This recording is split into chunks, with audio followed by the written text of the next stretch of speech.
ഇന്ന് ബിഗ് ബോസിൽ നടന്ന ഏറ്റവും രസകരമായ ഒരു കാഴ്ച, നോമിനേഷൻ കണ്ടവർക്ക് കലങ്ങും. ഷാനവാസിന് വേണ്ടിയിട്ടാണ് നമ്മുടെ അഭിലാഷ് ഇന്ന് അവിടെ കിടന്ന് ഈ അക്രമം അത്രയും കാണിച്ചത്.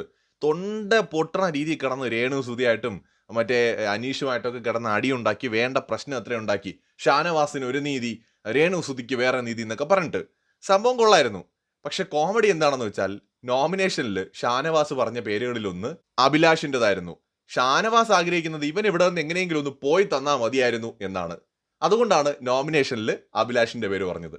ഇൻട്രസ്റ്റിംഗ് ആയിട്ടുള്ള ഒരു കാര്യമാണ്. ഇതിലെ ഏറ്റവും വലിയ കോമഡി ഇതുമല്ല, നമ്മുടെ അപ്പാനി ഉണ്ടല്ലോ, അപ്പാനി ഇന്ന് ഷാനവാസിന് വേണ്ടിയിട്ടാണ് രേണുവിന്റെ അടുത്ത് കിടന്ന അടിയത്രയും ഉണ്ടാക്കിയത്. അപ്പാനി ഇന്ന് ആരെയാണ് നോമിനേറ്റ് ചെയ്തതെന്ന് അറിയോ? നോമിനേഷൻ കണ്ടവർക്ക് മനസ്സിലാവും. അപ്പാനി നോമിനേറ്റ് ചെയ്തത് നിവിനെയും ഷാനവാസിനെയുമാണ്. വന്നിട്ട് ഒരു ദിവസമേ ആയിട്ടുള്ളൂ.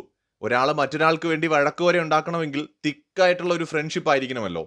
അല്ലെങ്കിൽ അത്രയും വലിയൊരു അനീതിയൊക്കെ നടന്നെങ്കിലും ഓക്കെ. അപ്പോൾ അത്രയും തിക്കായിട്ടുള്ള ഫ്രണ്ട്ഷിപ്പ് ഉള്ള ആൾക്കാരുടെ കാര്യമാണ് ഞാൻ ഈ പറഞ്ഞത്. അപ്പാനി ഇന്ന് ഷാനവാസിന് വേണ്ടിയിട്ട് രേണു സുധിയായിട്ട് അടിയുണ്ടാക്കി, പക്ഷെ നോമിനേറ്റ് ചെയ്തത് ഷാനവാസിനെയാണ്.